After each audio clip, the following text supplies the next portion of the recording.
Hello, I'm Sue Anstiss, and this is The Game Changers, the podcast where I talk to trailblazing women in sport who are literally knocking down barriers to challenge the status quo for women and girls everywhere.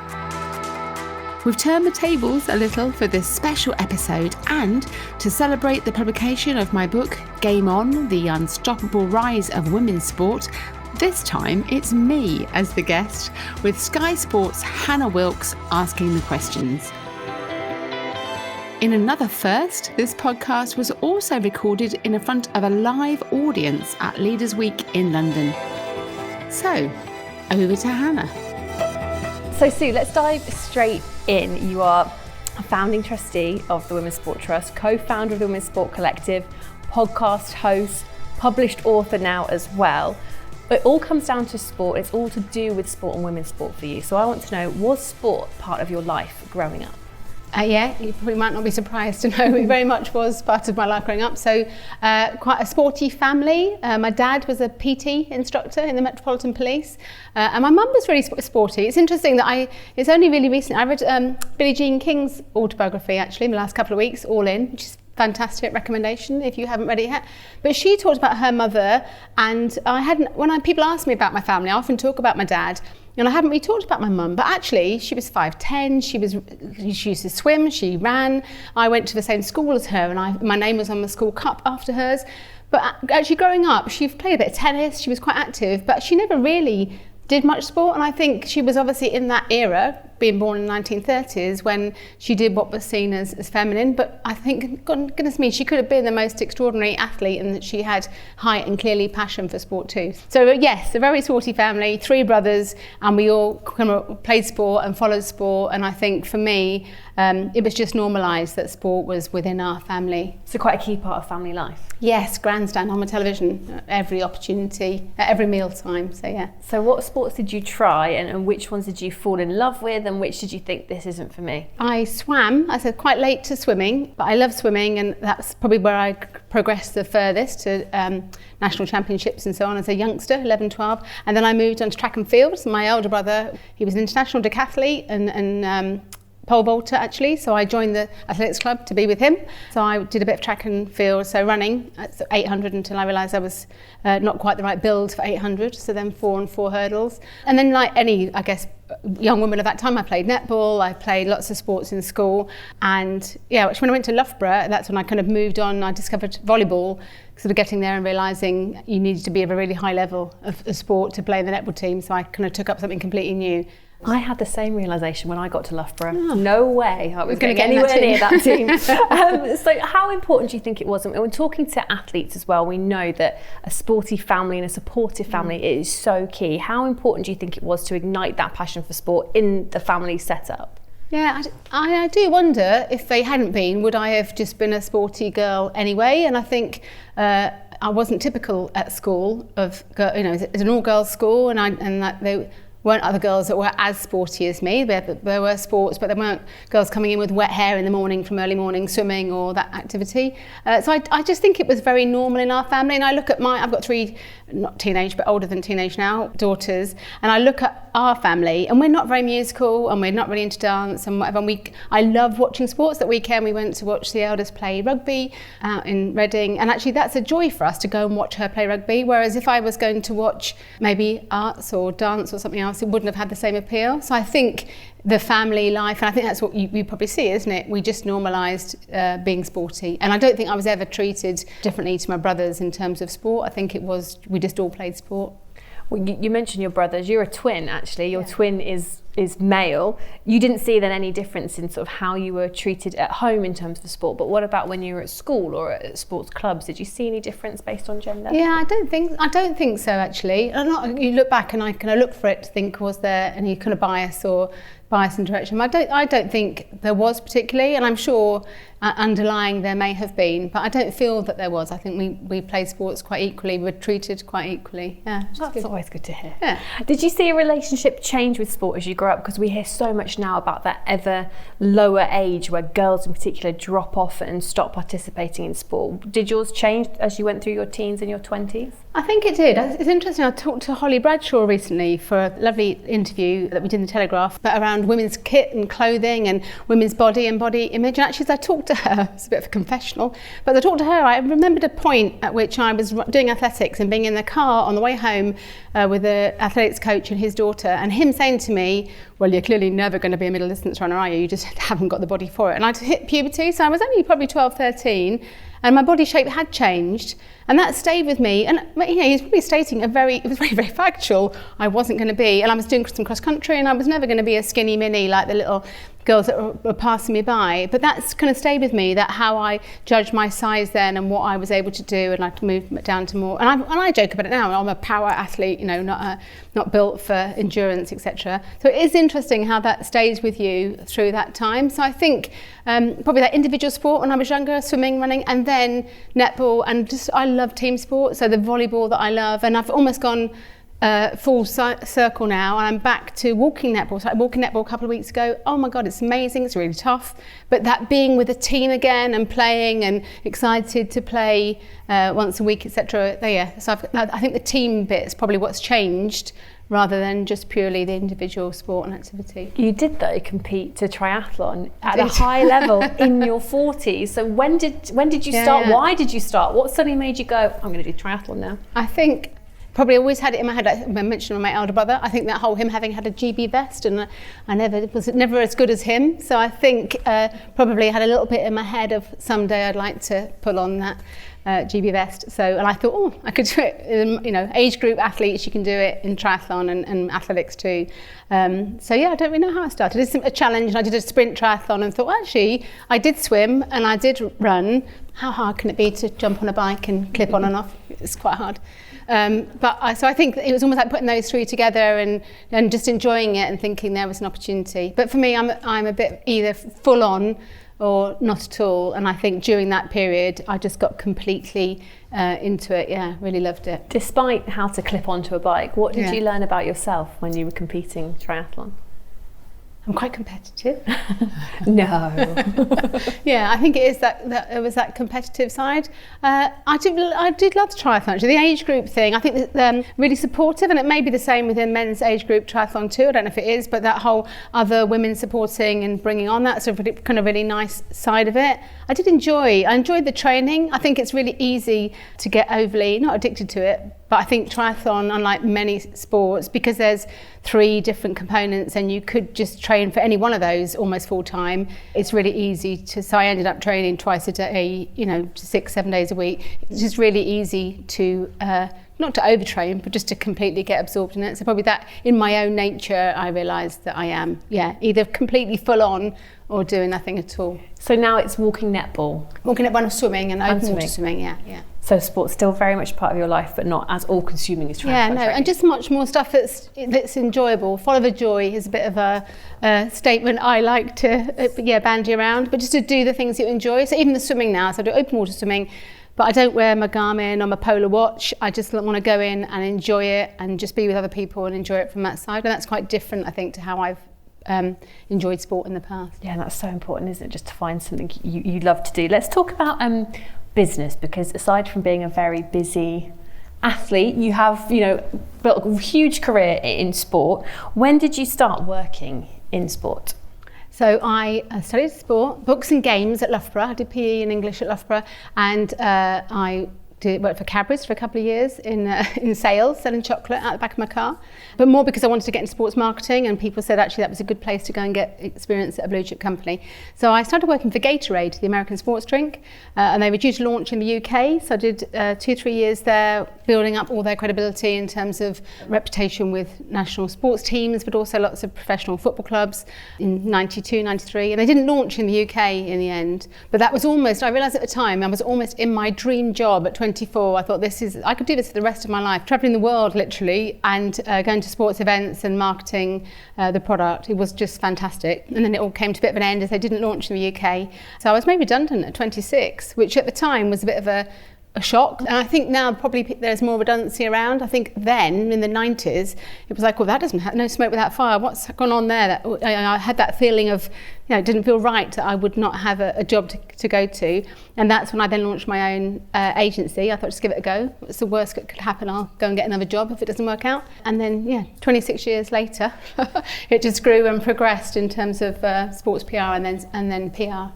So how did you build that business? You take a chance at 26 years old, which is such a brave thing to do.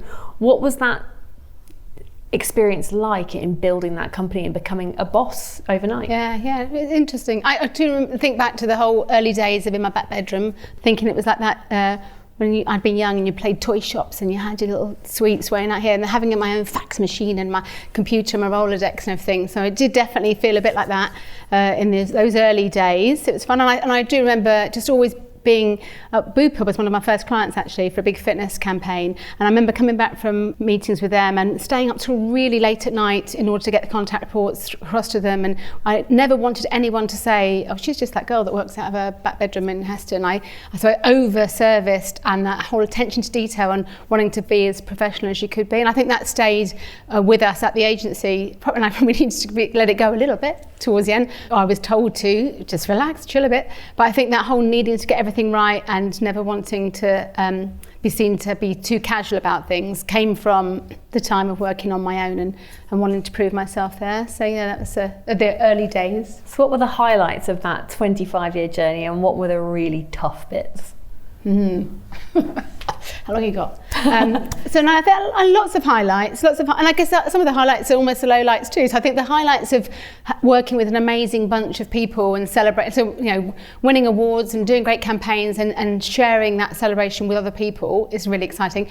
But actually the managing people for me is the really hard part too, and that's the bit I'm really enjoying now, is not managing a team of people. I don't think I'm a particularly good manager of people, so I think that was the bit that is fantastic and joyful and lovely to share it with other people and to learn from other people and to guide them, but actually that can also be I'm sure anybody here that works with an agency, it's just people that can be the challenging bit too. And I think almost looking back on 25 years, as you look at me rounded up, actually some of the campaigns we were involved with, sort of driving change and being involved with things at a time when things really were changing. And initially through fitness, we did a lot of work within the fitness sector at that time of growth of David Lloyd and Fitness First and so on, and then into sports and grassroots sports. And as an agency, we very much specialised in grassroots, when actually lots of other agencies were after. We didn't really follow the money, so we didn't really work in F1 or football and so on. We were doing very much working with national governing bodies and grassroots sport, and that's exciting when I look back and see the work that we did with the likes of hockey and netball and cricket in terms of driving participation. I'm really proud of that side. Well, you've clearly seen a huge change, particularly in women's sport in the past 2 decades, particularly the last decade. When did driving equality in women's sport become a real passion and a real motivator for you? I think it must have always been bubbling around, and I know that we kept taking on more female clients and doing more stuff with women's sport, and that's quite hard to balance when you've got an agency that's men and women and you want to be seen to be working across all sport. But I was finding myself, I just want to work in women's sport really. So I think around the time with the Women's Sport Trust getting started, so 2012, I had been doing stuff probably for 10 years before that, but that was kind of the core moment when I thought, absolutely, I can see I can have some impact here, and there's so much that needs to be done. So I kind of feel it was probably around that time in the Women's Sport Trust where I was able to almost vocalise to myself, this is absolutely where I feel passionate. And actually I look back at those days I mentioned working at Gatorade over the years historically. I think I never really saw the injustice, and I talk to women now, and lovely Laura Weston, who's on the Women's Sport Trust board with me, she's found this letter that she wrote when she was at school about the injustice of coverage in the media of women's sport when she was 11, 12, and I think, I had no idea. I think it was just as it was, and I just accepted that. And at Gatorade we worked on Leeds, Man United, Arsenal, Notts Forest at the time, sponsorship campaigns and working with men's sport, with cricket, rugby, football. We hardly work with any women's sport, but I didn't question it at the time. It's like, well, that's just how it was. I'm not calling out Gatorade because I've done a huge amount for women's sport since then, but I think almost in myself, it's like, well, that's kind of what was just the norm was. And so I think I would recognise in myself it's taken a while so I feel not embarrassed to say that, but it's almost taken a while to think, actually, that's not acceptable, is it? So it's almost just shifting your viewpoint of things too. You mentioned the Women's Sport Trust. You are one of the founding trustees. Can you tell us how that all started? Because there's a great story in your book actually about how the very first board meeting was just round a kitchen table, and now it's a really powerful body. Yeah, absolutely. So it's Jo Bostock and Tammy Parler that created it and founded it, and I think Kate Richardson-Watt actually was doing work experience or an internship with us at the time. We were doing some stuff through the lifestyle advisors at British Hockey, and she had just come out to see whether she wanted to do PR in the future, and they approached her actually about being a patron of the Women's Sport Trust, and she went to a meeting and I said, oh my God, that looks amazing. Can I come with you and talk? And I was suddenly really excited to talk to her.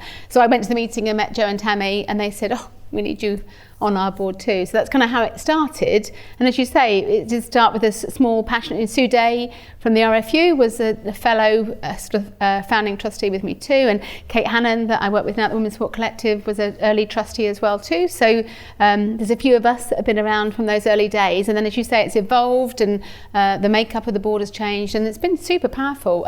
But below the radar, I think that's what I love about the Women's Sport Trust. It does have great profile, but that's not what it's about. It's about the convening the decision makers behind the scenes to drive change, perhaps rather than loud public campaigns and consumer-facing campaigns. It's about really making a difference behind the scenes. What are you most proud of in terms of what the Women's Sport Trust has achieved? Like you say, some of it's quite quiet, but there must be some things that you can point to and feel really proud of playing a part in. Yeah, and I think in recent years, obviously we had the Be a Game Changer Awards that were a big success and got people talking and sharing. I think some of the recent work, so the Ambition Report, the Research with Two Circles, the Unlocked campaign, helping female athletes to kind of find their voices and pairing them up with activators in business and sport and media. So I think some of the stuff that we're doing now feels like it is really, really driving, and even the research we're doing with Futures, so being the insight gatherer and then sharing that with other people around women's sport. I think there's a lot that we're doing now that's having a big impact. And you say in the book, I do use some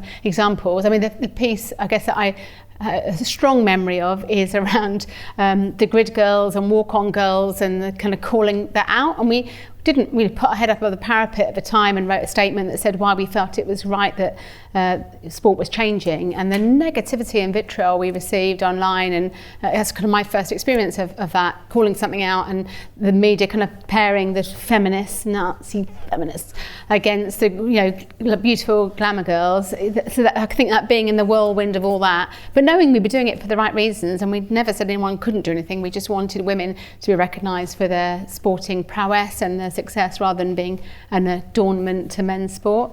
Although actually there was such negativity, it's like, well, maybe we'll keep our heads down and just keep influencing things beneath the waves in future. No, always make noise, always make noise. From the outside, particularly with the last 18 months we've had it can sometimes feel a bit like women's sport is 2 steps forward, 1 step back, especially depending on what news story you're reading that day or what figures you're looking at. Is it more positive from the inside? What's the Women's Sports Trust feeling as to where women's sport is? Hugely more positive. And I just think the thing for me at the moment, I think we've seen amazing sponsorship with the likes of Barclays and Vitality and others in the past, and then obviously the amazing broadcast deals with Sky and BBC on the likes of the FAWSL, but other media too. I think for now, for me, it's those things are coming together at the same time, and whether it's the sport for the code of governance from Sport England, so in terms of equality on boards, I think we're seeing all those different things coming together, and that's why I feel most excited about it now, is it's the different components coming together. It's really interesting, having been downstairs, actually, a gentleman came to talk quite vociferously with me, having listened to the session this morning, but he was thinking, it's not about pay parity, it's not about any of those things, it's not about visibility, it's about governance. He was really strongly, it's about governance, about getting women at the table at the senior levels to change those decisions. Until that's done, nothing's going to change. The rest is superficial. So I'm constantly learning and listening, and it's really interesting that it's from all those different areas. And I think that's the thing I've realised. I talked for a long time about visibility. I think it's all about visibility and getting the quality product in front of people. But actually, the more I'm in it, you realise it's not one thing or another. It is all of those things coming together that will make the difference. But I feel that they are now. Why do you think the time is now, and why do you think it's taken quite a while to get to this point? Yeah, that's a good. If I knew the answer, no. Well, I don't think so. What's the secret? I think it is. I guess it is that cumulative building of things, isn't it? So it is. So although I said it's not just one thing, it is the visibility. So actually, even from the report today, people being able to see women's sport is being reported more in the news. People have been called out for not having equal coverage, whether it's on the app or the BBC roundups or whatever. So I think more women's sport, and then people watching more women's sport, and the quality coming because the sponsors and investors are coming. I think that's a piece. It is snowballing, and I do hope, I don't really like the phrase tipping point, but you think at some point there will come a time when there's so many sponsors coming in. So the fact that we've got Google, MasterCard, but I don't mean Barclays and Vitalities in an offhand way, but we know that they're doing amazing things and have done for so long. But other new sponsors coming, Adidas last night with DAZN, coming into women's sport. So I think the money coming in is so important. And yet you can still have lovely Lizzie Downing winning the Paris-Roubaix and only getting £1,500 when her male counterpart next day got €30,000. So like 20 times more for him than her. And so the things that are so obvious, it seems, well, that's just ridiculous, isn't it? How could she have done the same race? And actually it's the first time in 125 years women have done that race. She doesn't need the same money. She needs 10 times the money that he won, because we've said women can't do it because they're not strong enough. Well, actually she's proved that they are, and you give her a fraction. So I guess it's like really positive that these things are moving. And what is positive though is the media calling that out, and that was in the Guardian and the Telegraph, and so loads of people have made noise about that. And I wonder whether even 10 years ago that wouldn't have been we might have celebrated that she took part and she won, but we might not have talked about it. But I think the fact that so many people are outraged. Someone messaged me on social media and said, I tried to explain equality to my children. If I can't explain it to my children, why is that she only got that and they got that? If we can't call it out in that way. And that's why I guess the change is coming. I think it is that young Gen Z, Generation Z, whatever we want to call them, but actually brutally saying, well, that can't be right in terms of equality. So more of that, along with business waking up and recognising that actually there's, not even in the next year, but in the next 5-10 years, this is an opportunity for investment and growth that perhaps we haven't seen in the past. We should say that Lizzie Deignan's team topped up her winnings. They for did, that race. sorry, They shouldn't fabulous. have to, should they? No, It should be the organisers yeah. and the sponsors to start with.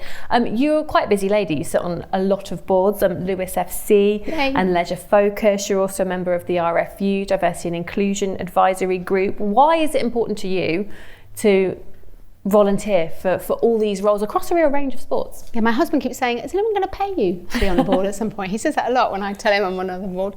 I guess it's a bit of a giving back. I think in all those board roles, I get far more from the board roles than I give. I like to feel that I do give a lot too. But in terms of what I learn, and I expect that volunteering, isn't it? You feel good in the giving, but I learn and I'm exposed to new people and new ideas and everything. So I think in every board role, you learn so much more from being there and being involved. So yeah, I guess I did let go of a few. A couple of years ago, I stood down from a few. I was chair of the Get Back to Active, and I was sat on the Active Partnership National Board, and I stepped back to create some more space, and then filled it up again with other things. So it's hard sometimes not to say yes to fantastic opportunities, but I tried to just go for, like Lewis is a case in point. I have a very busy schedule, but actually I approached Maggie Murphy to ask what I could do and how I could help Lewis, because I feel so aligned to all that they're about. So I guess when the right opportunity comes along, it's hard to turn it down when it feels like it's absolutely the right thing to do. There might be people listening, people sat here thinking, I have that desire, I want to help, but quite often it's easy to say that we don't have the time. What would you say in terms of encouraging people to make the time and take the chance? Yeah, I think you do find the time, don't you? I do believe in, and it's like hearing other things over years of needing to make space. So if you're going to add more things on, you've got to decide what it is you're going to give up if you're a busy person. So I do think there is an element of what you're going to let go. You can't just keep adding more and more to it. which I do feel like I might be doing. But finding that space to do. But I think sometimes it's just and this is a bit of what we do with the Women's Sport Collective, is just encouraging women to take that first step. And, I think my first board role was with BASES, the British Association for Sport and Exercise Science. And I'm not really an exercise scientist, that's 30 years ago, but that wasn't really why I did that degree. But I went onto their board to help them commercialise their membership and so on. But for me, it was a gentle start to being on a board that then took the next step to UK Active, and I moved on to other boards too. So I think, just putting your hand up and getting involved in some way is a good place to start. Well, on the Women's Sport Collective and Fearless Women that you are CEO of as well, for those who don't know, can you tell us about the collective, what it is and why you set it up? Yes, so the Women's Sport Collective, co-founded with Kate Hannon a year ago, just over a year ago, and it was really created, I guess, out of we had done some stuff in the past at Promote, just getting together amazing females that we'd meet working in sport, and because we were very lucky as an agency to work across different sports, I would sometimes meet someone amazing who was like the commercial director of rowing or CEO of netball or something, and they wouldn't necessarily know the other women across sport in the way that we did. So we did lots of introductions, and then we did a couple of lunches of just bringing them together just to talk and to build their networks too. So we had done that in the past, and then it just felt right at the time of lockdown. I emailed about 70 women and just said, shall we just create something online in a more casual way, just to have a bit of an online network? And obviously it was very timely because no one had anything else to do or nowhere else to go at that time. So we did a pilot during the summer of 2020. Yes, I've lost a year almost. Yeah, so it's been a year and we're now at 3,200, just over 3,200 members from across the world, about 60 countries, all different levels of sport, just bringing together women working in sport with a chance to learn and share and flourish. And we do monthly webinars, so we have amazing guests that come and talk and share, whether it's personal development, professional development topics. We have monthly networking sessions, we've had a book club, all kinds of stuff. And we're just beginning to meet in person now, which is really exciting. So unsurprisingly, we're off to Lewis FC on Sunday to watch a game there, and we're going to watch the Red Roses play in Northampton in November, and then we were talking to England Netball yesterday about going to watch the Roses play maybe at the Copper Box or up in Leeds. So yeah, exciting to now be getting women together in place. And actually even here at Leaders, it's been amazing both to meet women for the first time that we've been within the collective, but I had some really fantastic conversations with women who lost their jobs or were not in a good place and then came across the collective during lockdown, and it's really transformed how they feel about the sector, and that's quite emotional. It's quite empowering. I guess we do research and we hear that we know it's succeeding because it's growing, and we have that feedback. But actually, when you meet people and they even in their ones and twos, and they tell you what an impact it's had, we're going to get little pin badges for future conferences, so we'll know who's in the collective. But actually, that it's been really powerful from outside. So yeah, it's been great to see it grow, and we set it up completely pro bono and just spent our time on it because, as I say, we weren't busy doing other things. And then as it grew and it took more time, and then there are costs incurred just in terms of your Zooms and MailChimps, we went out to a few partners just to say, could someone just cover our costs? So it's not for profit, but we'd just like to cover our costs. And wonderful Sky Sports stepped forward, the first to come forward and say, absolutely, really happy to be involved. So that's been great for us, not just the funding, which helps just cover our time, but also in terms of the profile and reaching out and working with them too. So that's been really pleased. And I can say from first-hand experience that those online networking events are great, and you meet people from all different backgrounds, all different levels of their career, and everyone gets so much out of it. What are the themes that you get from the women in those sessions as to the challenges they face and what they need changed to see in the industry? Yeah, it's interesting, isn't it? Because I never want to talk, it's almost that whole thing about female coaching, isn't it? We want to get more skilled women and more confidence and whatever, and it's like, you don't want to change the women, you want to change the system. And I do feel that across sport and generally in work, we want to change the system that makes it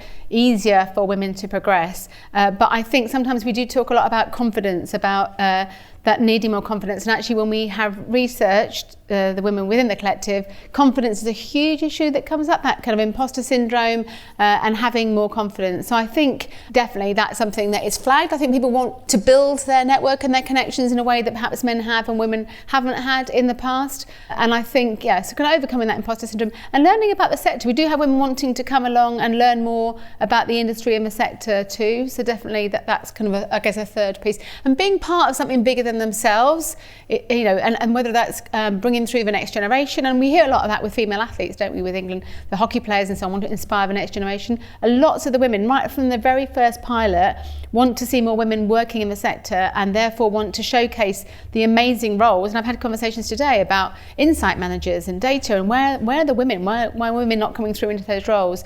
So women that are working within the sector, love the sector, want to do more to showcase the roles that are available. So we're definitely, Kate and I got so many plans for the future of what we could do. We haven't got enough hours in the day, have we? But I think that's definitely something, is what more the women working in the sector now can do to help showcase what's available to other women for the future. Can you give us a hint as to what those plans might be between these two great minds? Oh, Kate's eyes have just gone very big, which means something exciting.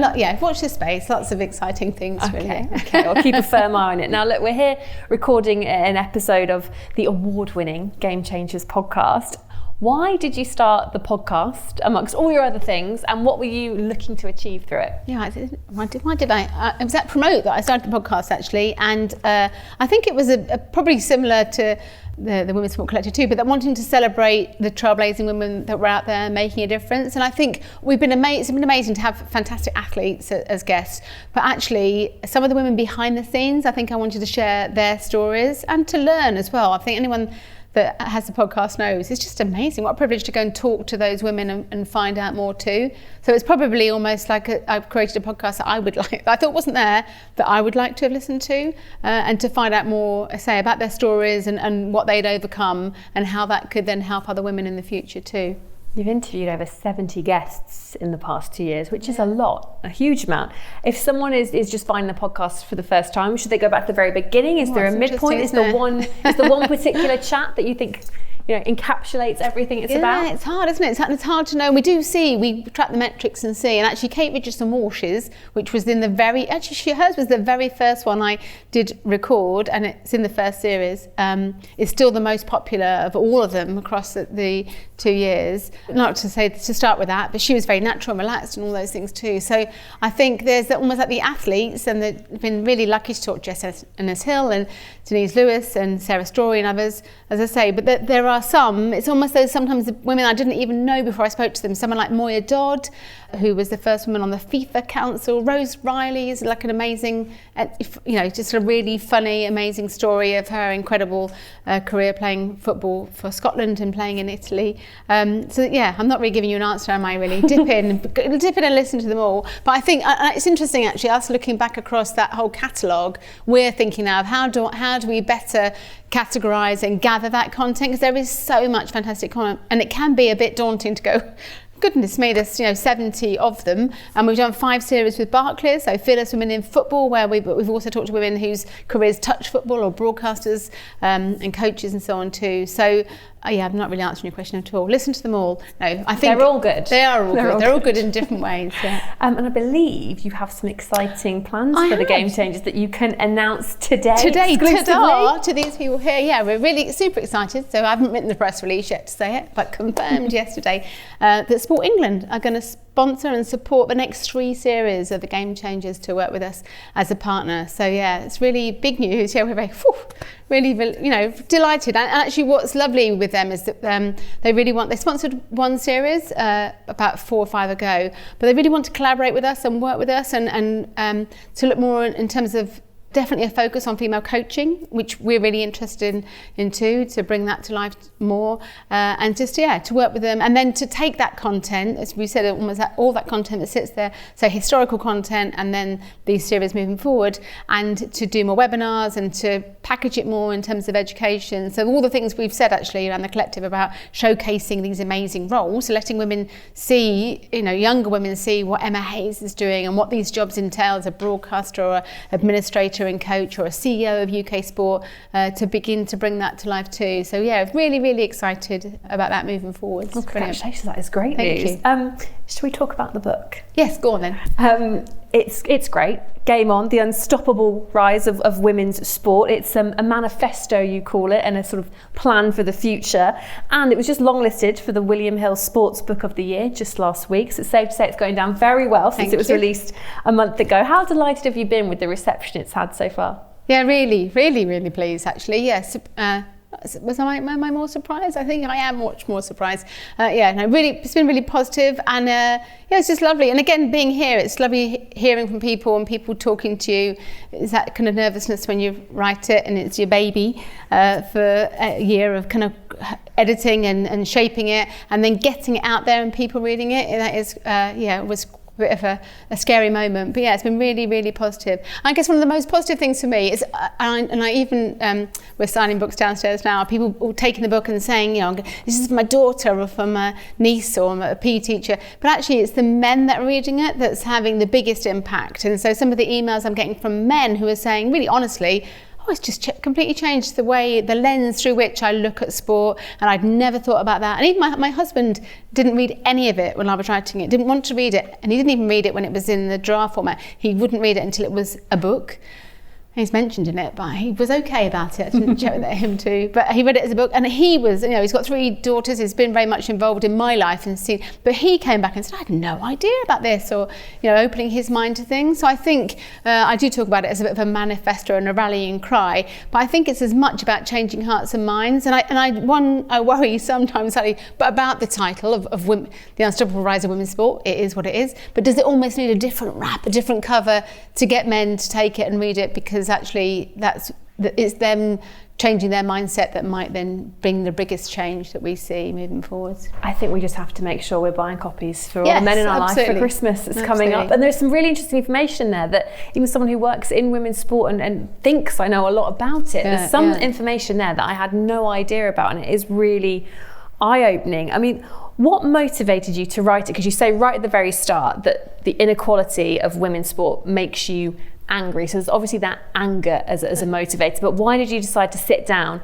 and write 300 pages on women's sport? I think I had always wanted to write a book. I think it's probably that studying English, isn't it? And I think I, like many people, you feel that there's a book inside you. I thought it was a fiction book. I thought I would write a novel, and maybe I still will do one day. So I think a novel is probably where I thought I would write.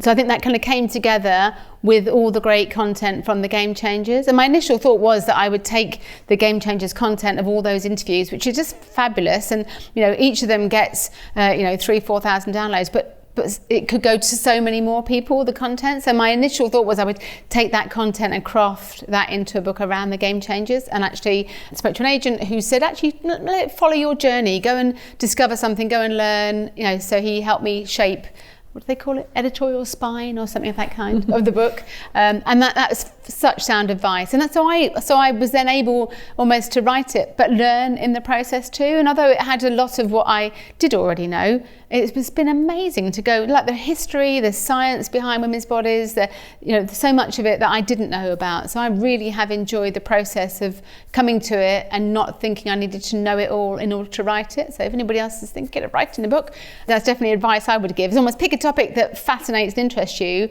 but use it as a process to go and learn more. Yeah, my mind was open to just how much of a difference the right sports bra can make. Oh when my it comes God, to that was running. a bit my husband. That was the bit my husband said. I had no idea. And neither did I. know. Did you have anyone in mind when you wrote it? Obviously, you've just mentioned that actuly you kind of want a lot of men to read it, but was there any sort of target audience you were really thinking about? I think it probably was for the sports, or for those working within women's sport. I feel probably in my head I had that, and it's been interesting that some of the feedback from the publishers send it out to various bloggers. They go, you to go on a blog tour. It's all new to me. And bloggers who have no interest in sport at all read it. So I guess I hoped that people like that might be interested, but actually it's probably a bit too much technical detail, and I think you have to have some element of interest in sport to really get behind it and enjoy it. So I think probably a sporting audience, and I've heard someone else say this now, so I've just stolen this quote, but I do think it's almost like I wrote it for myself 10, 15 years ago. It's definitely, I didn't have me in mind at all when I wrote it, but I just use that now because it sounds good historically. But I think when I think about what's in it, I would love, at that time of the Women's Sport Trust, if I could have picked up a book like that, or when I was working first at Gatorade and seen the history and given myself, I guess it's those arguments, isn't it? That's the thing I hope it's almost like a guidebook. But when someone says, why do women only pay 3 sets and not 5 like men? Or, they don't deserve the funding because they're not bringing in the crowds. So all that same old, I hope that the book, and I know it is because women and men are telling me it does, it gives them the confidence and the answers almost to call that out, and in a rational way, but at least to have the answers as to why it is where it is and why history's got us into this place and what we all need to do to change it moving forward. So I hoped it would be that, and I think it definitely is. So probably it's written more for anyone with an interest in sport, and people keep buying it for PE teachers and those enthusiastic about sport. So it does feel like it's probably that audience. You've got the answers for any troll on Twitter when it comes to women's sports now. I just get the book out and give them what they need to do. But was it hard to write? Because some of it as well is very information heavy, and there's a lot of historical context in there, there's facts and figures. Was some of it harder to write than others? Yeah, I think I guess some of it was completely new to me. So the history part was, I learned so much that it was learning. Other parts it was almost reporting the bits that I already knew. The chapters towards the end, so the piece on sport for development and the international, that was fascinating because I didn't really know much about that at all. So that was a lot of learning there. So some bits were harder than others, but I think generally it was all areas that I was fascinated in, like adding more chapters. It was meant to be 70,000 words, and I think it's 86,000 in the end, because I kept saying, could I do a chapter on this, and grassroots participation and femininity and LGBTQ and race and women's sport. So it grew as I kind of went through and added more and more. You also had quite a lot of personal stuff in there as well, didn't you? Talk quite openly about yourself and competing in triathlon and struggling with menstrual cycles. Was that difficult, or was that something you felt quite important to do, to put a piece of yourself in there? Yeah, I think it was important, to be honest. That's some of the feedback I've had from a lovely old friend said, it's very personal. He was a little bit uncomfortable with it. But actually, if we're going to be authentic and real and talk about changing those things, I think I need to be the first to step up and to do that too. So yeah, I think for me, it's not memoir, but it is important that I talked about my journey and how that related to sport. I think that's an important part. It could have just been a book full of facts and figures, but I think the fact that it sits alongside my own journey and my professional journey, as well as my journey and being a mother, and also as an athlete too. So yeah, I was really happy. But it's funny, there are a couple of bits that when people say they've read the book, I think, how far have you got? Have you got to that bit yet? There were some personal bits that in that too. And it was crowdfunded as well. What difference did that make to the publication process and the writing process? Yeah, well, my goodness, the publication process itself is the whole world of publishing is something new to behold. And so slow and archaic, I have discovered. So actually, the crowdfunding was a much quicker way. I was on the traditional route, and I was speaking to an agent, and we were talking to publishers, and it just felt like it was going to take forever. And then it's actually Kath Spencer's book, Mud and More Mascara. I've only been to 2 book launches, hers and then mine. But I went to her book launch and met her, Unbound, the publisher, and thought, actually, that's fantastic. I could do it much more quickly, get it out there, shape it more. And so we kind of went that route. And what it did mean is that it was quite long, so people were pledging for the book, which is fantastic, and then saying, when's it coming? It's like, I've got to write it. I haven't written it yet. So I think that's a bit of an odd process of getting people to pledge for something. They thought they bought it, or they had bought it, but it hadn't been created yet. So you do that initially first, you get all your crowdfunding done, and then you write your book. But it did mean people were on that journey. So 660 odd people that pledged were on that journey with me. And then when it came to publication, they got it early, and you didn't ask anyone to do this, but people were excited and shared it across social media and talked about it. So they almost become your early ambassadors to share news of the book. So from that side, that's really exciting and really positive. And nice seeing all their names in the back. I recognise a few colleagues and stuff having a little skin. I was like, nice to see you. It's lovely. And actually, a shout out as well to Vitality came on board as well towards the end and just helped top up that crowdfunding piece, which then helps get more people on board too. Yeah. So you're clearly still very passionate about driving change in women's sport, in everything you do on multiple platforms. What is it that keeps your passion ignited? I guess for me, it is about women's sport, and I love women's sport, but it is that bigger piece about women and society and what sport means and what sport can do. And I think that's the piece, and I do talk about this in the book, but that whole sport being so systemically part of all of culture, whether it's in news bulletins or it's in newspapers or the way we talk about it. The fact that there's a massive conference here with all these people, it's just so much part of society. And I think just sport's power to reflect and magnify what's happening in society, but also to drive change in society. So that's a piece for me. And we go back to the whole Paris-Roubaix this weekend in terms of what Lizzie did and the inequality in funding. But having that conversation, does that then trickle out to someone thinking, yeah, well, this isn't right for the job that I do here, or this isn't right for how my daughter's being treated or how I'm being treated. So I think for me, it's the power of sport and that profile of amazing athletes to change equality in society. And also all the pieces around women's bodies, not just women because they need to be feminine and beautiful, but women that can be strong and fearless and powerful, and how it makes women and girls see women on stage, front and centre in the way that men are too. So I think that's a bit I probably over time have got more passionate about as I've seen the impact that sport can have more broadly across society. And I'm sure for this next question you've got some maybe new thoughts after being here for a couple of days. But right now in 2021, what do you see as the key challenges facing women's sport?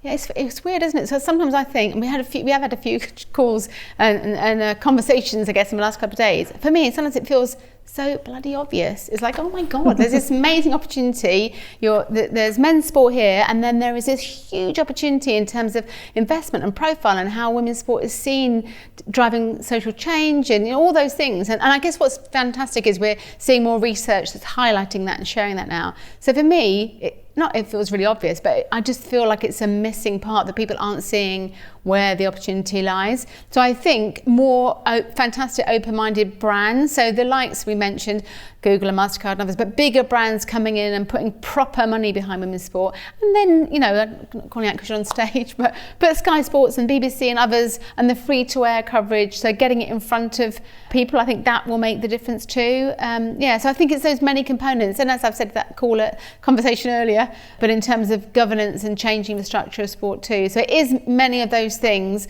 but I think for me it's about profile and visibility and people being exposed to it. I'm a massive fan of women's rugby, and that's changed over the years. But how hard have I had to work on a Saturday, whatever, to watch the Allianz Premier 15? So I'm streaming it, and it's 2 cameras from Loughborough, and the wind's blowing, and I can't quite hear.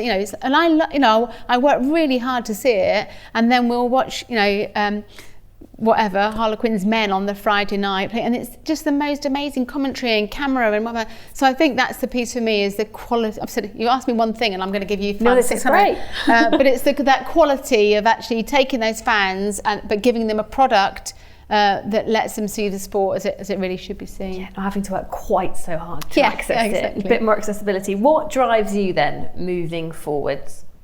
Probably more of the same, really. I do love that we're seeing change, and I think that's exciting. Probably if I was doing what I was doing and we were 10 years ago, I might be off on a different path, exploring something different. But I think it's really exciting to be part of something and seeing that change and again, that we talk a lot about the importance of male allies coming on board. So I think seeing more men, and it's great to see as many men as women in the room here today. So I think that whole seeing men getting it and coming on board and supporting is exciting. But also, we had a women in sport breakfast this morning. It's just amazing, the energy and the power and whatever in the room to go and drive change. You couldn't be there and not be excited about the momentum that's coming and what we can do for women's sport and women across society. Well, Sue, it's been a joy telling the tables and interviewing you today. I don't know how you found the experience on the other side of it. Yeah, not too bad. Thanks so much. Thank you very much indeed. Thank you to everybody for being here today. Thank you.